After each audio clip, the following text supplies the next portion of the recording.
Well, thank you very much, and I'd like to thank the host for inviting me here on my first trip to Australia, and I'm thoroughly enjoying myself, and give me a chance to talk about a topic very dear to me. And whenever you get a speaking engagement like this, it gives you a chance to go back and think about what you're trying to do and trying to accomplish what is now, in fact, 20 years ago. So my talk, unlike the other ones, is very political. I came to this interesting enough, as a professor of public policy, and sort of had to decide when I changed my hat and became a politician, and was part of the core group in finance, which drove these reforms through. And there's lots to be learned from the strategy that we followed, both positive and negative. And it's not for me to tell you what your strategy should be, but I hope that as I go through my talk, you recognize some topics and can later in the panel discussion ask me questions. So the first go-around is going to be, for lack of a better word, at a high level of what we tried to do and where we found ourselves in '93 and what led to the seeds of discontent as well as the consensus that we're able to form to continue going.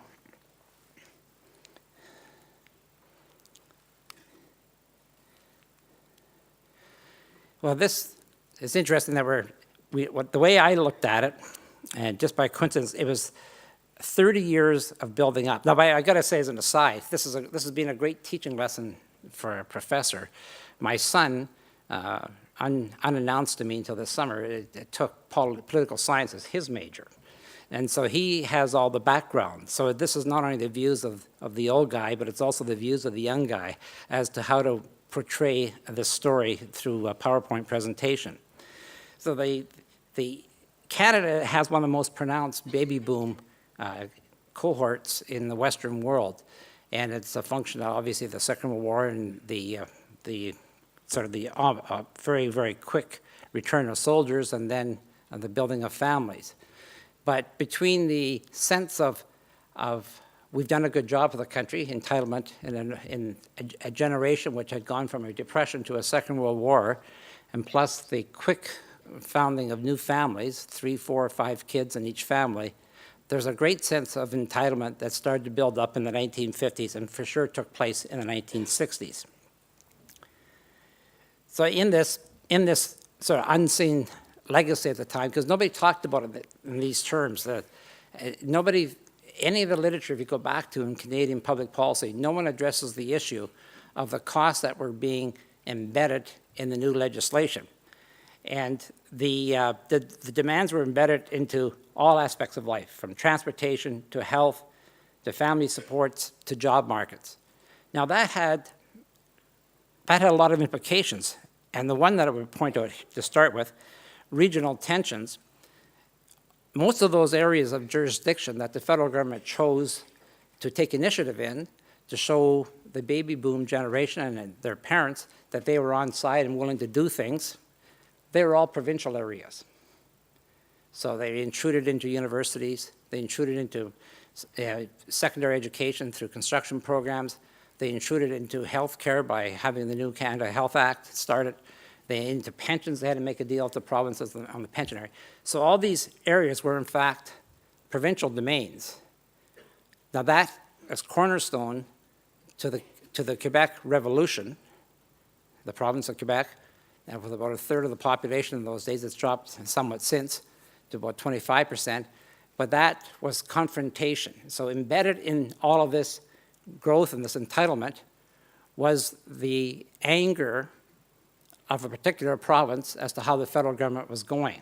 So even though we had economic growth, we aggravated it through our federal policies. During that period, after the 60s, was part of the buildup, in the 70s there was the oil crisis, which not only hit Canada as everywhere else in terms of consumption for individual families, consumers, but in Canada, we also had the growth of wealth in Western Canada, which had huge, and still does, oil and natural gas reserves, particularly the province of Alberta, but also in Saskatchewan and British Columbia. So the federal spending was matched by not by federal revenue, but by revenue going to a province, which was totally opposed to the small L and capital L liberal way of governing and of living, of lifestyles in a lot of issues. So we had regional tensions being pushed because underneath the entitlement programs was a shift in power, a tremendous shift in power to Alberta, and within Quebec to nationalist. So instead of resolving issues by, if you will, helping everybody out, the governments ended up aggravating serious cleavages within the Canadian population. Inflation hit everybody by the 1980s. The response of the federal government to inflation was to add in inflation protection to national programs. So you had the health transfers to the province with inflation protection. You had individual, what they call OH security, OAS, CPP. Everything became, the inflation got embedded in the programs. So that just created this enormous momentum that you had very little to do with when you formed the government, because it was already there and the expectations were it continued. For those of you who are closer to my age, you'll appreciate that, maybe the younger ones will more, is that the universities in those days were so protected from inflation that in 1978, my 4th year of teaching, I got a 17% pay increase without asking for it. It was just assumed we had to keep up. And I dare anybody to go ask a president of a university for 17% because they're not doing well. So 1993, we had a large deficit. Now, the deficit, to give you an idea, and I've heard the figure of 30 billion for your national government. In Canada, we had 30 billion. Actually, I was checking out the stats today. I'm wrong on that. It was 42 billion on 120 billion. So enormous as a percentage, an enormous percentage of our money just went to debt retirement. When I was the parliamentary secretary in the House of Commons, the first bill introduced by a new government after elections called Bill C1, which is just the organization of the House. Bill C2 is historically the borrowing bill. So my first job as a parliamentary secretary is to introduce a bill for $30 billion plus $3 billion tucked away just in case we guess wrong. A tremendous amount of borrowing. And is the one day I wish I was sort of with Goldman Sachs and taken 1 or 2 percentage points from that, but it's not the case. Now, the change in government, the Liberal Party not only became the government after the Conservatives led by Brian Mulroney, but for reasons which I'll go into, which are very important to this whole debate, the Conservative Party, which is sort of what's called a Progressive Conservative Party and a moderate party, was totally devastated in this federal election in 1993. It was left with 2 members. And there was the rise of a right-wing party in the West, mostly from Alberta. Takes you back to what I said about the cleavages being formed. And in Quebec, a new separatist party, the Parti Québécois, the Bloc Québécois, parallel to a provincial party, which forms the government often, they formed the core of the new opposition in the House of Commons. So instead of having groups of people trying to build a second national party to get rid of the Liberals, you had a very fragmented parliament. And there was the anomaly, I think the only time in Canadian history, that 2 out of 3 parliamentarians had their first election that year. That meant that the House of Commons was very inexperienced in dealing with anything of substance.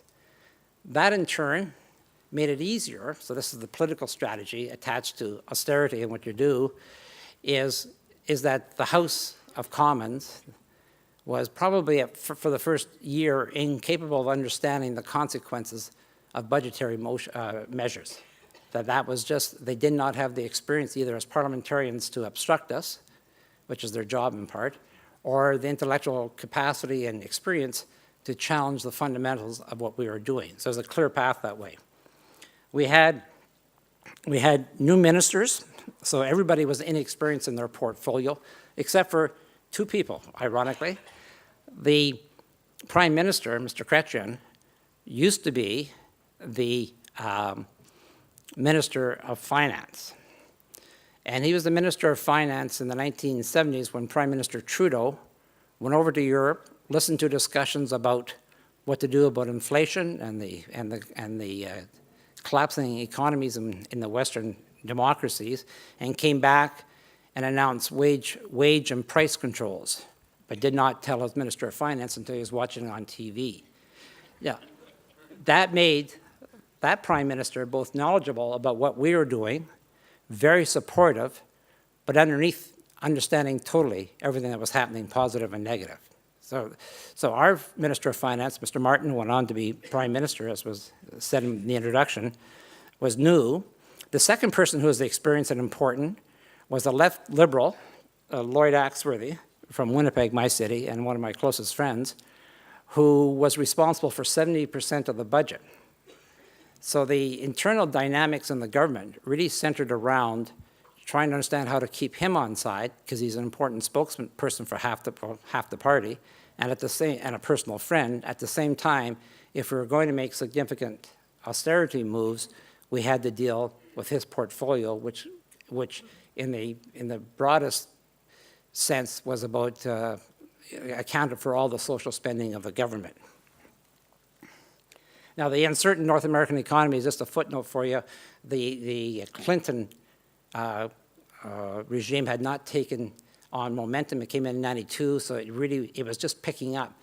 And the weak Canadian dollar was an embarrassment to everybody because it was around 75, 80 cents. Later went down to even a lower percentage. And that, on a status level, made people anxious about the stability of the Canadian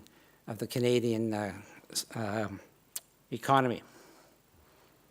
So we tried our first budget. We came into government in October. I came into the ministry in November. The budget was in February. And we thought what we would do was that we would just make some very minor changes. We would just fiddle around. We had no time to build a consensus in the government. And we left everybody with the wrong message, and that is big Liberal spending could not be stopped. And what really hurt the small c Conservatives within the government, so the Department of Finance, this is a natural cultural issue, is that the Wall Street Journal dismissed us as a puppet like Africa or whatever. They just completely wrote off Canada in a major editorial. And so the loss of status forced us to confront the austerity in a much more systematic way in the next year. So the 1995 budget, by the way, this is a picture of all the people, all the prime ministers responsible for getting us to where we are behind. And it's a rare photo of 4 prime ministers in their younger years. So the 1995 budget was a huge success. It had clear objectives that were recognized, and there was a consultation strategy, which I'll come back to, and a communication strategy. So all the things that we didn't do properly in 95, or 94, we did properly in 95 in terms of just giving you a feel for it. So sometimes, it's another way of saying, one of the lessons is you might not get it right at first. And it can be scary when you don't get it right, because there's no rewards for being halfway. In the consultation strategy, in the communications plan, I think that's where we really made ourselves unique in a parliamentary system for taking on this big item. Now, internally, and I think this was smart, the minister brought in, I'm going to be facetious to make a point, brought in every person he knew to sit at the table. We had the biggest executive group you could imagine, people sitting in 2 rows. And you weren't public servants necessarily. You were sworn to secrecy and all the rest of it. But you might have been a public policy expert. You might have been a media specialist. Certainly the public opinion people were there at the table all the time. So the way we moved it through was like you would in, for lack of a better word, a war. You were setting out how to strategize this through the public domain, through the public discussions, so that people would be prepared.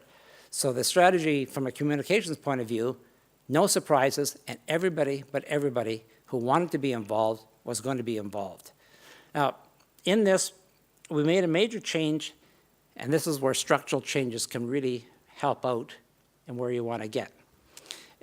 In most of the discussions that I've been listening to, is that people either, they worry about the politicians being either too confrontational or perhaps not properly equipped for such a major undertaking.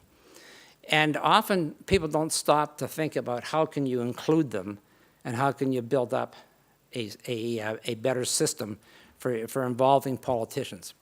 Now, in the Canadian system up until that particular year, 94, every interest group wanted an opportunity to speak to the minister before there was a budget. And so you could guess, A, who the groups were, and B, what they were going to say. And it took up enormous amount of time in the government to be meeting all these groups. And because these meetings all by definition were private meetings, everyone speculated as to whether or not the minister made a mistake and nodded at the wrong time, and therefore they're going that way and not this way, as we have thought before, or suspected that they knew something that the other guys didn't know, which made them more anxious to get into the room. So we changed, actually, we went the full step and changed the rules of the House of Commons and mandated the Finance Committee to have pre-budget consultations. And that sounds so well, first of all, it takes them away from the minister and frees up an enormous number of hours in the fall to do the work that he has to do. Secondly, they mandated the minister to show up in front of the committee and indicate, about 4 or 5 months before the budget, what the situation looked like. So from a government point of view, you could start to communicate to the electorate what it was that you were worried about without committing yourself to any particular solution. So you'd have your charts, and the minister would make a full presentation, almost like a budget speech, and then answer questions from the committee. The committee heard from all of these presenters. And what we took it one step further, because as parliamentary secretary, I was automatically on the committee, is that we set up round tables. Now, a round table has two advantages. First of all, you don't have to listen to presentations, which I always describe as serial killers. You know, they drive you crazy after a while, but they have to be done. So you bring people into the room who have different views. And we had some amazing confrontations, not heavy duty, but just people who on the social service side who needed things, and it's totally legitimate, being told by a business group that their concerns could not be met in this era. And it really dampened down people's enthusiasm for taking shots at people when they had to do it face to face. It's one thing to chastise social workers, it's another thing to face a nun. And so some of these people found out the hard way, you better know exactly what you're talking about. And the other thing which I think in interest group politics, which always was a focus of my research, is that when you get people into a round table situation, very few of them have a mandate from their organization to respond to the give and take at a round table. So the simpler of the interest groups lose authority and prestige very quickly because they have very little to say. So you may be mandated to speak from 12 pages of notes, but you're not mandated to respond to this criticism or that criticism. So the set picture disappears. And then the chair of the the chair of the Finance Committee, working closely with the Finance Department, then writes a report which gives every signal to people as to what the government intends to do in the budget. So you reduce secrecy and you reduce suspicion and you give the signals out as to where you're heading. So to be good in consultation, there's a cliche, no surprises. Well, and that's what we set out. And some things you have to do in politics have to be permanent. This is a permanent restructuring of the role of Parliament in the budgetary process, and one that I think is very, very effective. Now, after that, there was sorry for lack of a better word, I call it a holiday for the Liberal government. I might be overstating it, but one time after another, the deficit was reduced. So it went from $42 billion down to a $3 billion surplus by the turn of the century. And the government, that particular Liberal government, never had to look back. The cutbacks came into effect, but where the academic view of what I'm saying is very jaundiced, because all of this coincided with a tremendous surge in the economy. So things got to be easy in that technical sense. I mean, money was coming in. And one change made by the previous Conservative Party was the implementation of the goods and services tax, a VAT tax. And we were stunned by how much cash that threw out.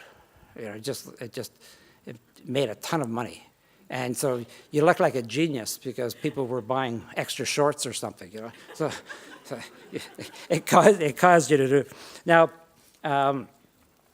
we also managed to do major structural reforms.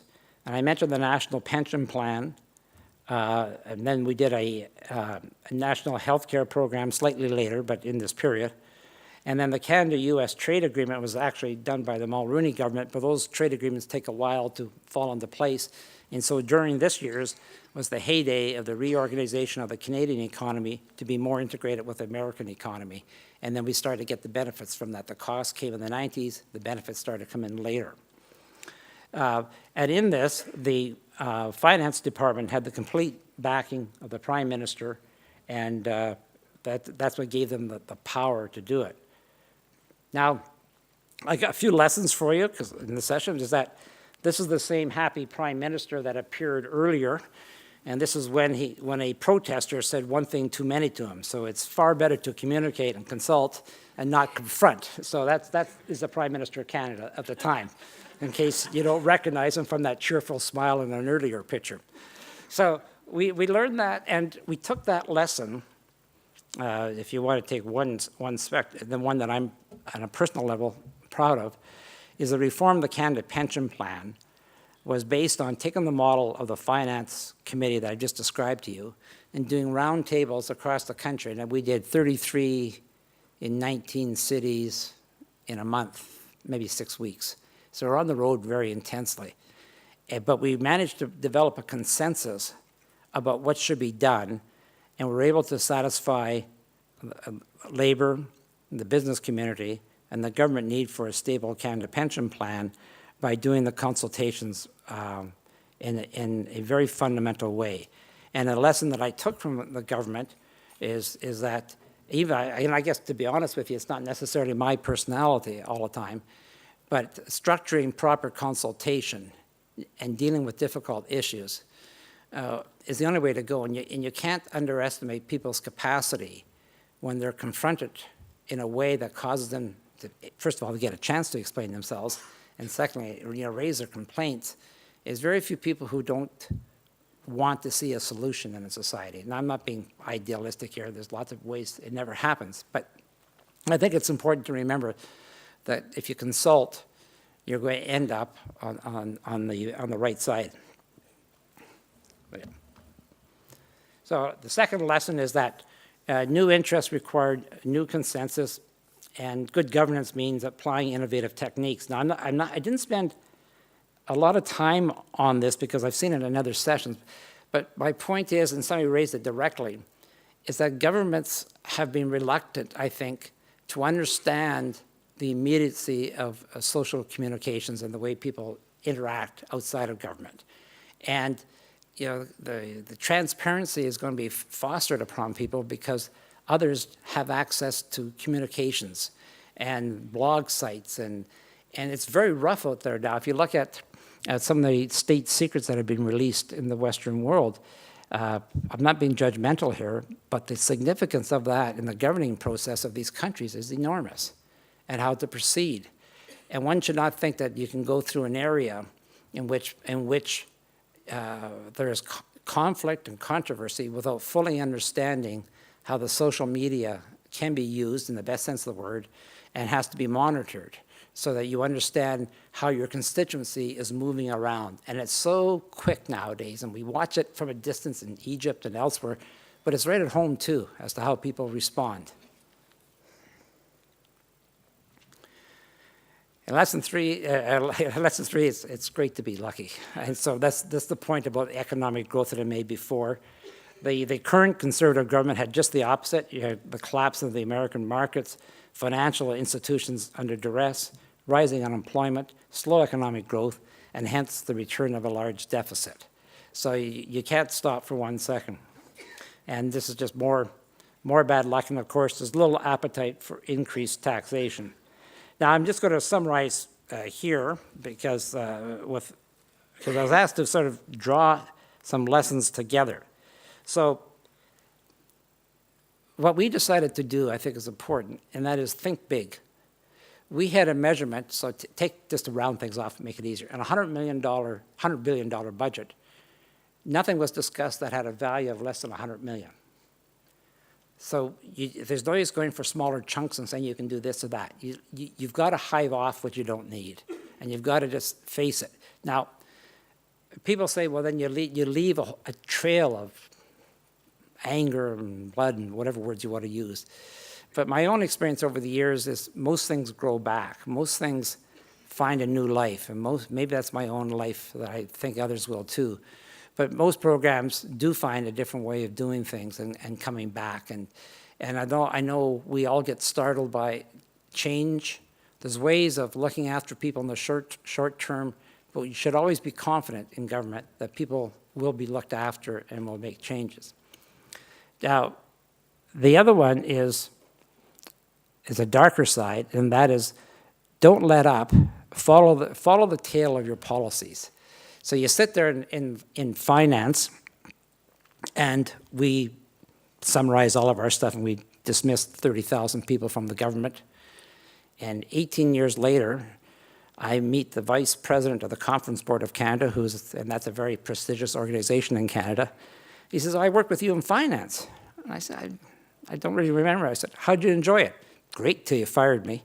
So the point is, he had a new life, you know. He was the vice president of a major research institute. And so I just sort of always say to myself, but the tail that I worry about is, and this is important for central agencies, is that you have to watch the mandates you give departments as to how they use it. So we did the language of the day was cost recovery. You're doing something of commercial interest, recover the cost. But what is often missed is that the service being provided is in a monopoly situation.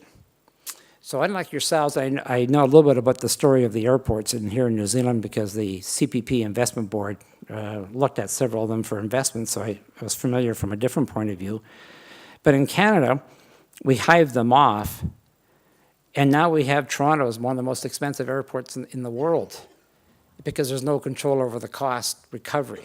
So you sort of have to follow each one out to see what they're going to be doing with it and not take it for granted that because you've sort of pushed them over there, that the problem is solved. You have to figure out in your evaluation process and in your mandate process, how do you keep an eye so that it doesn't have a worse result because you didn't anticipate that somebody would use, or say, their monopoly position to overprice activity, and then you have no control at all and into a lot of trouble.